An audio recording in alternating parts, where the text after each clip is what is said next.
In 1848, two cartographers from the Smithsonian Institution climbed a hill in southern Ohio and saw something below them that should not have existed. A city.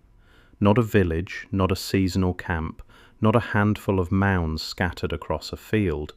A city, with streets, earthen walls standing 10 feet high, geometrically precise plazas, a system of ditches connected to the river, and mounds arranged in lines that aligned with the sunrise on the solstice. They drew everything they saw. Their maps still exist. What those maps depict is a complex that covered more ground than the city of London in the same period. Not London of mud lanes and timber shacks, London as the largest city on earth. And this complex was not in Egypt. It was not in Mesopotamia. It was not in the Indus Valley. It was in Ohio, in the middle of a territory that every American textbook describes as untamed wilderness, inhabited by nomadic tribes without writing, without cities, and without permanent architecture. Official archaeology attributed it to the Hopewell culture and labelled it a ceremonial centre. Not a city, a centre. A word that allows you to avoid explaining how people without the wheel, without metal tools, and without draft animals, designed and constructed an urban structure the size of a European capital. But the strangest question is not who built it. It is why it was abandoned. Because when the first Europeans entered the Ohio Valley, the city was empty. The mounds were intact. The walls were not breached. The ditches were not filled. Everything was in place except the people. Where tens of thousands of inhabitants of a city the size of London went, and why they left no explanation behind, is a question that 170 years of archaeology has failed to answer in any way that holds up under scrutiny. The complex is known today as the Newark earthworks, though calling it earthworks is like calling the Colosseum a pile of bricks. It sits in Licking County, Ohio, centered around the modern town of Newark, about 35 miles east of Columbus. When Ephraim Squire and Edwin Davis surveyed it for the Smithsonian in 1848, they recorded a network of connected geometric enclosures covering over 4 square miles. The central feature was the Great Circle, a perfectly round earthen wall 1,200 feet in diameter, enclosing 20 acres. Connected to it by a set of parallel walls running for over a mile was the octagon earthworks, an 8-sided enclosure of mathematical precision that enclosed another 50 acres and aligned with the 18.6-year lunar standstill cycle, the most complex astronomical alignment known in the ancient world. Beyond the octagon lay the right earthworks, a square enclosure whose walls were oriented to true cardinal north with an accuracy that modern surveyors have confirmed to within a fraction of a degree. These 3 enclosures were linked by walled avenues, wide enough for dozens of people to walk abreast, running in straight lines across the landscape for miles. The total system extended across more than 3,000 acres. For comparison, the walled city of London in the medieval period covered 677 acres. Newark was more than 4 times larger, and Newark was not alone. It was connected by road to another complex 60 miles to the south at a site called Chillicothe, where dozens of additional enclosures clustered along the Scioto River in patterns that suggested not a random collection of ceremonial sites, but a planned metropolitan network. Squire and Davis called it the most extensive and complex system of ancient works in the Western Hemisphere. That was in 1848.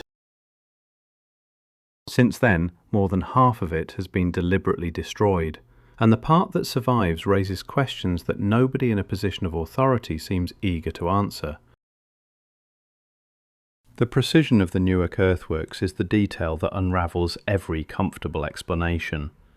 The Great Circle is not roughly circular, It is a perfect circle to within inches across a diameter of 1,200 feet. The octagon is not approximately octagonal. Its 8 sides are equal in length, its angles are uniform, and the entire structure is oriented to track the northernmost moonrise of the 18.6-year lunar cycle, an astronomical event so subtle that Western science did not formally document it until the 18th century. In the 1980s, Professors Ray Hively and Robert Horn of Earlham College published a study demonstrating that the octagon's geometry encoded at least 8 distinct lunar alignments. Not 1, 8. Each wall, each gateway, each sightline corresponded to a specific position of the moon on the horizon at a specific point in its 18.6-year cycle. The builders were not guessing. They were engineering a permanent astronomical observatory out of earth and geometry, and they were doing it with a level of precision that implies generations of sustained observation, mathematical knowledge, and coordinated labor. Now consider the official explanation. The Hopewell culture, which mainstream archaeology credits with building Newark, is described as a loose network of communities connected by trade, not an empire, not a state, not a civilization with centralized authority, a network of communities. The Standard Model says these communities had no writing, no formal mathematics, no surveying instruments, and no permanent administrative structure. And yet they built a geometrically perfect observatory that tracks an 18.6-year astronomical cycle across a landscape the size of a small European country. Either the Standard Model is wrong about the Hopewell, or the Hopewell did not build it. Neither answer is comfortable. And neither answer has been seriously pursued by the institutions that should be asking. In the 1860s, settlers clearing land between Newark and Chillicothe began reporting a strange feature in the soil. Beneath the topsoil, running in an almost perfectly straight line for 60 miles through forests, hills, and river crossings, was a compacted earthen road. Roughly 60 feet wide, flanked by low parallel walls, it connected the Newark complex directly to the Chillicothe earthworks, as if the two were districts of one city. The road did not follow the terrain, it cut through it. Where hills rose, it ran straight over them. Where valleys dropped, it descended without deviation. This is not how footpaths form. Footpaths meander. This road was surveyed and engineered with the same geometric precision as the enclosures it connected. By the time anyone studied it systematically, most was gone, ploughed under, cut by rail lines, buried under the expanding town. But fragments survived. Aerial photographs from the 1930s show crop marks tracing the road's path across farmland. Sections of the parallel walls were visible into the 1940s, and the compacted surface, when tested, showed density consistent with sustained heavy use over centuries. There was not just one road. Squire and Davis noted traces of similar walled avenues radiating from the Chillicothe complex toward other earthwork sites across southern Ohio. The pattern they described was not a loose scattering of independent ceremonial centers. It was a network, a grid, an infrastructure of connection between planned sites built to a common standard and maintained over a period that must have spanned generations. That infrastructure implies something the official model does not allow: a centralized authority capable of planning, funding, and executing public works across a territory the size of Belgium. The roads are the evidence of that authority, and the fact that they were allowed to be destroyed without serious archaeological documentation is itself a question worth asking.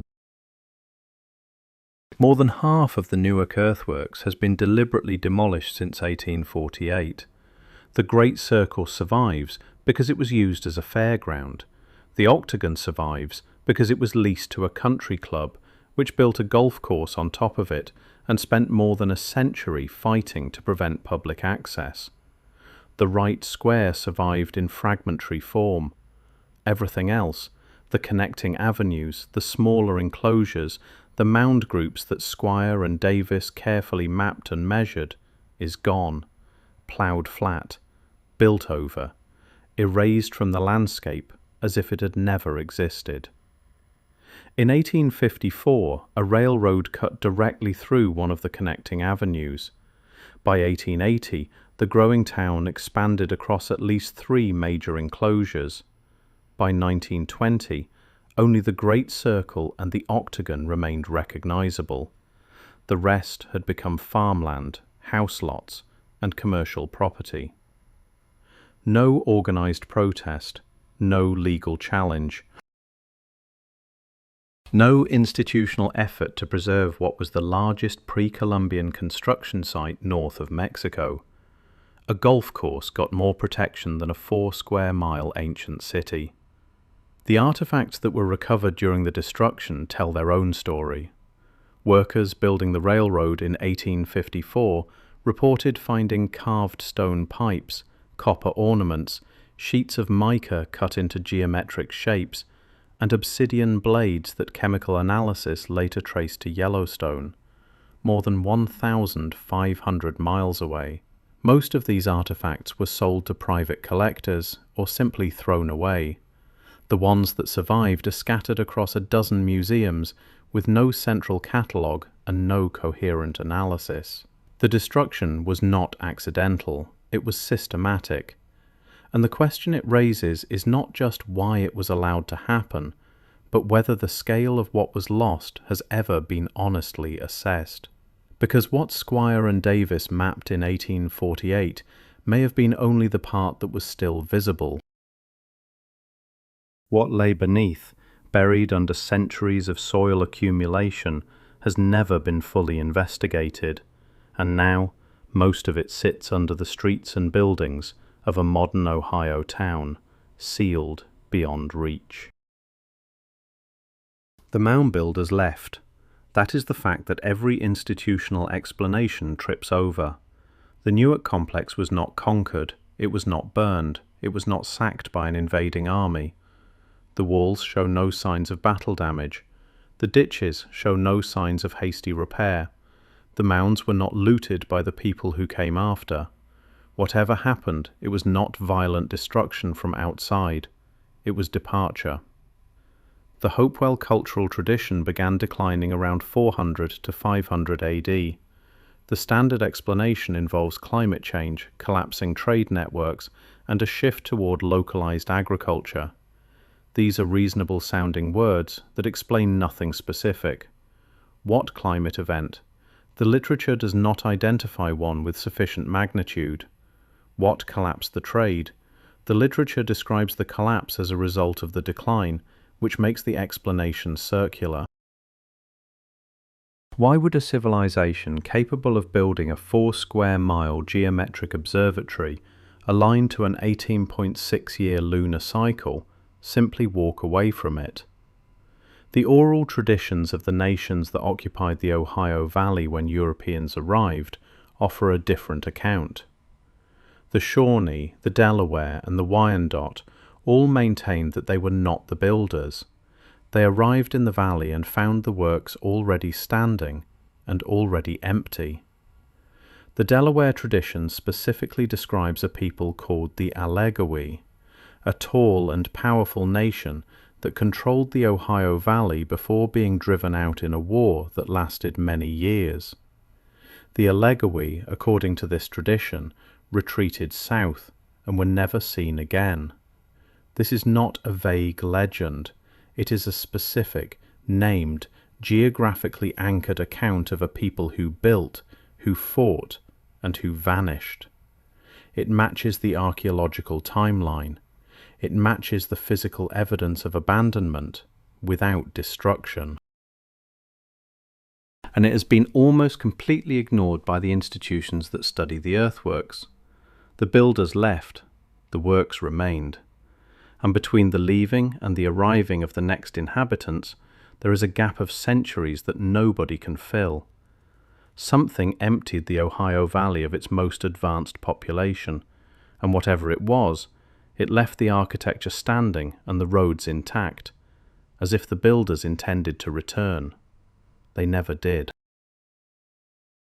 Among the objects recovered from the Newark complex are items the standard model cannot comfortably explain. Copper ornaments sourced to the Keweenaw Peninsula of Lake Superior, 500 miles north. Obsidian blades traced to Yellowstone, 1,500 miles west. Mica sheets from the southern Appalachians. Shark teeth from the Gulf of Mexico. Grizzly bear canines from the Rockies. Shells from the Atlantic coast. The geographic reach describes a supply network spanning the continent. That network in the standard model is explained as trade.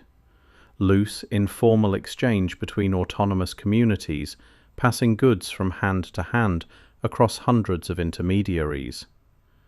But the artifacts themselves argue against informality. The copper was not raw.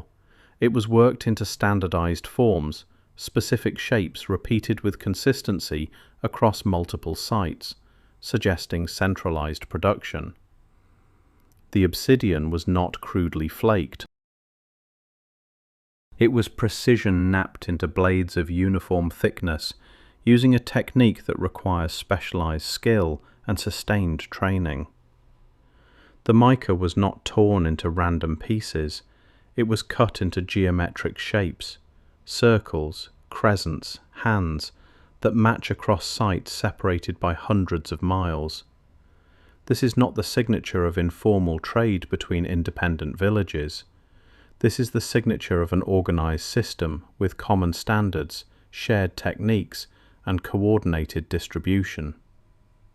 The most controversial artifacts from the Newark area are the Newark Holy Stones, carved stones bearing Hebrew inscriptions found in the 1860s. Mainstream archaeology dismissed them as a hoax, but whether genuine or not, the dismissal had a broader effect. It gave institutions a reason to treat the entire Newark complex as contaminated, justifying decades of reduced funding and limited excavation. One disputed artifact has been used to discredit a 4-square-mile site.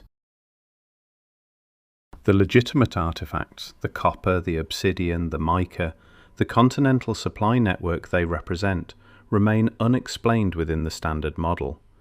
And unexplained is where they have been left. Newark is not an isolated anomaly.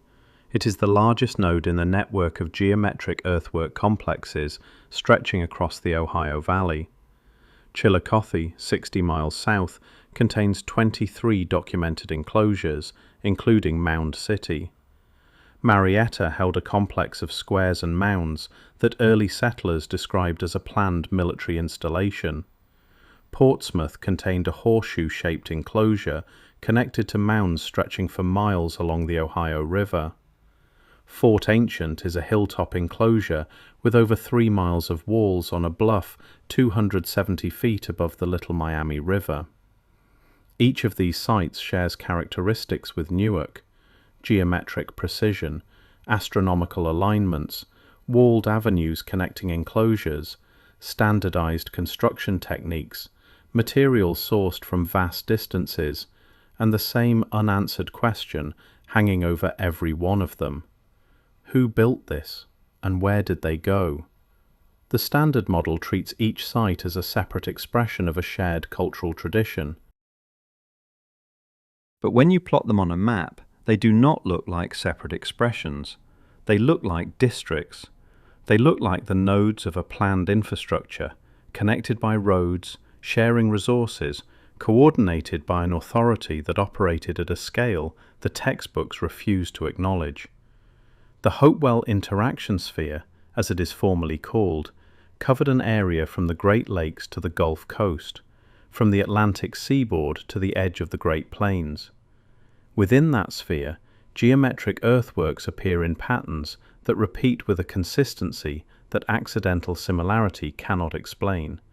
The same proportions, the same orientations, the same unit of measurement, which researchers have identified as a standard length of approximately 1,054 feet, recurring across sites separated by hundreds of miles.